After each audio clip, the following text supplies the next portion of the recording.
में आपका स्वागत है। मैं हूं आपके साथ पूजा वर्मा। आम जनमत पार्टी की राष्ट्रीय अध्यक्ष अनामिका पासवान ने कहा है कि बिहार विधानसभा चुनाव में इस बार उनकी पार्टी अपने उम्मीदवार उतारेगी और मजबूती के साथ चुनाव लड़ने का काम करेगी। आगे उन्होंने बताया कि उनकी पार्टी गठन करने का उद्देश्य सिर्फ राजनीति को एक नया मोड़ देना है। आपको बता दें कि राष्ट्रीय अध्यक्ष अनामिका पासवान के मुताबिक जनता की मांग पर उन्होंने इस पार्टी का गठन किया है। वहीं हमारी सहयोगी से बातचीत के दौरान उन्होंने क्या कुछ कहा है, जरा वो सुनिए। देखिए, हमारा जो मिशन है वो है जनता की समस्याओं से जुड़ा हुआ।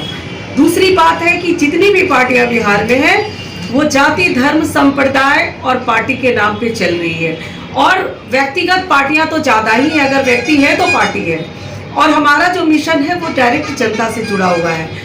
अब दो धारा में पूरा देश बटा हुआ है। पूरे देश की राजनीति कहें तो दो धारे में बटी हुई है, लेकिन जनता अब कसमसा रही है। 30 वर्षों से उन्हीं दो धारा के बीच में जनता पिस रही है। अब जनता भी ये चाहती है कि तीसरी उम्मीद की किरण निकले, तीसरी धारा पैदा करे।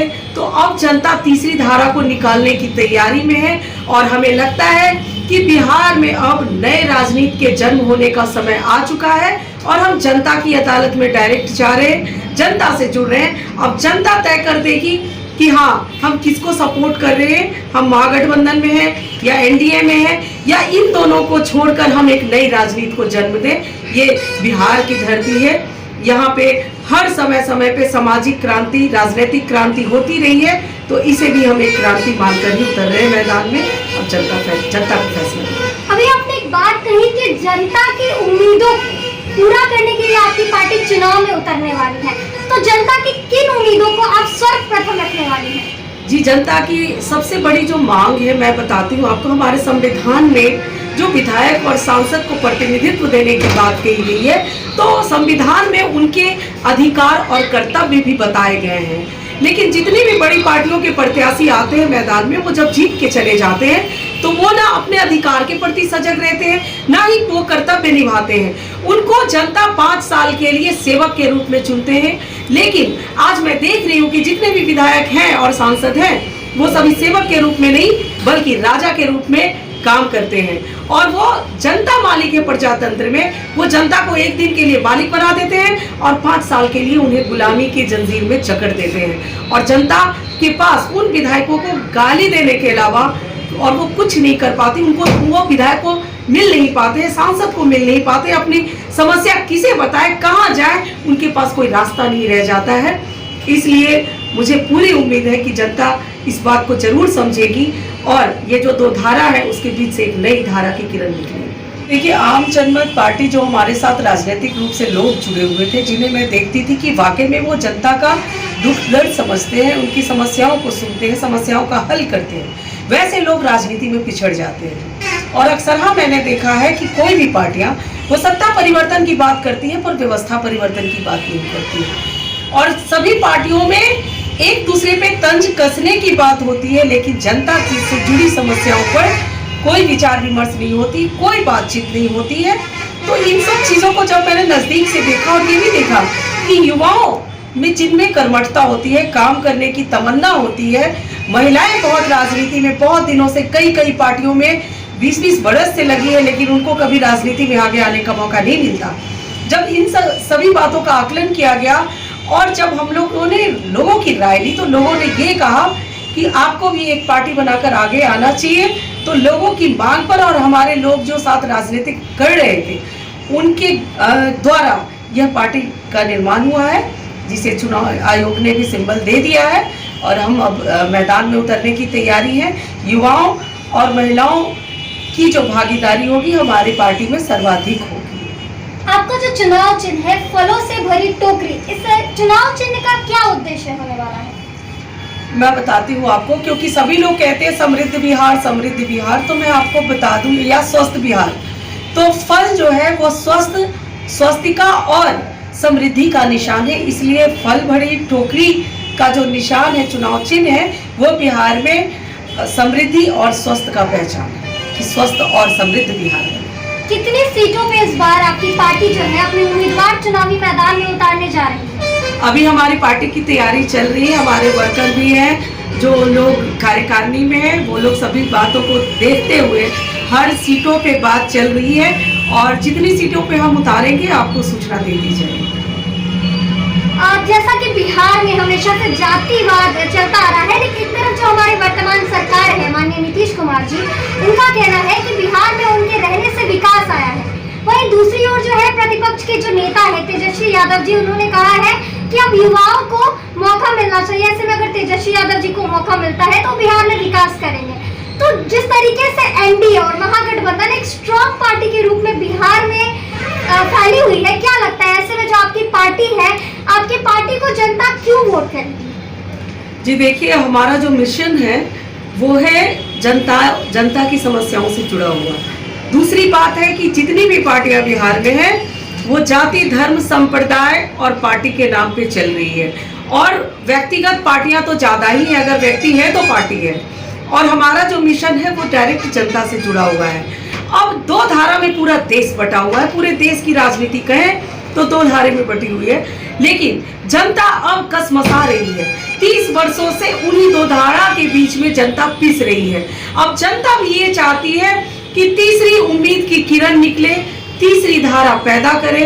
तो अब जनता तीसरी धारा को निकालने की तैयारी में है और हमें लगता है कि बिहार में अब नए राजनीति के जन्म होने का समय आ चुका है और हम जनता की अदालत में डायरेक्ट जा रहे हैं, जनता से जुड़ रहे हैं। अब जनता तय कर देगी कि हाँ, हम किसको सपोर्ट कर रहे हैं, हम महागठबंधन में हैं या एनडीए में हैं, या इन दोनों को छोड़कर हम एक नई राजनीति को जन्म दें। ये बिहार की धरती है, यहाँ पे हर समय पे सामाजिक क्रांति, राजनीतिक क्रांति होती रही है, तो इसे भी हम एक क्रांति मानकर ही उतर रहे हैं मैदान में। अब जनता का फैसला। अभी आपने एक बात कही कि जनता की उम्मीदों पूरा करने के लिए आपकी पार्टी चुनाव में उतरने वाली है, तो जनता की किन उम्मीदों को आप सर्वप्रथम रखने वाली हैं?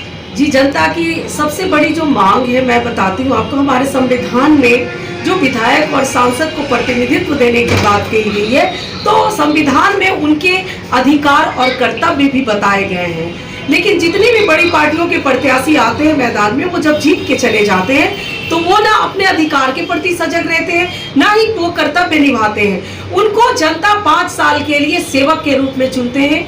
लेकिन आज मैं देख रही हूँ कि जितने भी विधायक हैं और सांसद हैं वो सभी सेवक के रूप में नहीं बल्कि राजा के रूप में काम करते हैं। और वो जनता मालिक है प्रजातंत्र में, वो जनता को एक दिन के लिए मालिक बना देते हैं और 5 साल के लिए उन्हें गुलामी की जंजीर में जकड़ देते हैं। और जनता के पास उन विधायकों को गाली देने के अलावा और वो कुछ नहीं कर पाती, उनको वो विधायक को मिल नहीं पाते, सांसद को मिल नहीं पाते, अपनी समस्या किसे बताए, कहाँ जाए, उनके पास कोई रास्ता नहीं रह जाता है।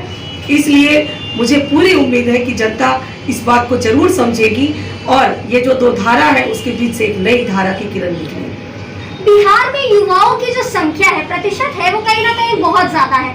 तो युवाओं के लिए आपके जो चुनावी मैनिफेस्टो है उसमें क्या रहेगा? जी देखिए, युवा जो है, युवा बिहारी नहीं पूरे भारत में, भारत जो युवाओं का देश कहलाता है। अभी जो वर्तमान भारत सरकार है उसने कहा था कि मैं 2 करोड़ नौकरी दूंगा। अब भारत सरकार के पास नौकरी है ही नहीं और वो युवाओं को कह रहे हैं पकौड़ा तलो। अब हम आते हैं कि युवाओं को कैसे आगे लाया जाए। तो युवा जो है, जब हमारे युवाओं को रोजगार के लिए भटकना पड़ रहा है, वैसी स्थिति को देखते हुए मुझे लगता है कि जिस तरह से गुजरात, दिल्ली और मुंबई में उद्योग धंधे चल रहे हैं, बहुत सारे रोजगार के साधन सृजन किए जा रहे हैं, उसी प्रकार ठीक अगर हमें मौका मिलता है तो हम युवाओं को राजनीति में ही नहीं बल्कि उन्हें से रोजगार से जोड़ने के लिए बहुत सारे तरीके हमारे मैनिफेस्टो में दिए हुए हैं कि वो हर तरह से कैसे सजग हो। और समाज को जब तक युवा सुदृढ़ नहीं होंगे, हमारे समाज की रीढ़ भी सुदृढ़ नहीं होगी, ये मेरा मानना है। तो बहुत सारे उद्योग लगाने की प्लानिंग है हमारी। अगर हमारे को मौका मिलता है, हमारी पार्टी को मौका मिलता है, तो हम युवाओं के लिए बहुत कुछ करने की तैयारी में हैं। महिलाएं जो है, आपने बताया भी कि महिलाओं को आप सर्वप्रथम रखने वाली हैं, तो महिलाओं के लिए आप क्या करने वाली हैं? जी देखिए, महिलाओं को राजनीति में, जिस तरह से राजनीति में महिलाओं की पोजीशन है, उन्हें हर पार्टियां कहती हैं कि 30% का 33% का आरक्षण मिलना चाहिए, लेकिन कोई भी पार्टी उन्हें प्रतिनिधित्व देने को तैयार नहीं है। और बहुत सारी ऐसी महिलाएं हैं राजनीति में जो जवानी से खटी और बुढ़ापे की ओर आ रही है। और वो वाकई में लोगों की समस्याओं से जुड़ी हुई है, तो वैसी महिलाओं को राजनीति में आगे आना ही चाहिए और मैं लाने के लिए भी तैयार है। और अगर महिलाएं हमसे संपर्क करती है, वैसी महिलाएं जो वाकई में समाज के लिए कुछ करना चाहती है, राजनीति में कुछ करना चाहती है, तो उन महिलाओं को हम निमंत्रण देंगे कि वो हमारी पार्टी में आए। और चूंकि राजनीति में ये माना जाता है, देखा है मैंने बड़ी करीब से कि महिलाओं को निम्न स्तर में माना जाता है। वो कहते हैं कि महिलाएं हैं, ये राजनीति कैसे करेंगे। तो अगर मुझे मौका मिला तो मैं जरूर बताऊंगी कि महिलाएं जिस तरह से अपने घर को चला सकती हैं, सरकार भी चला सकती है। और ये मेरा अपना विचार है कि नारी नर की धाय नहीं, बिना सिंह की गाय नहीं, नहीं किसी की दासी है, वह तो रानी झांसी है, बहस करो मत बाधा दो, अब उसको भी आधा दो, उसके बिना विकास नहीं और नए राष्ट्र का निर्माण नहीं। जितनी उनकी भागीदारी वोटिंग में होती है, सरकार में भी उसको भागीदारी मिलनी चाहिए।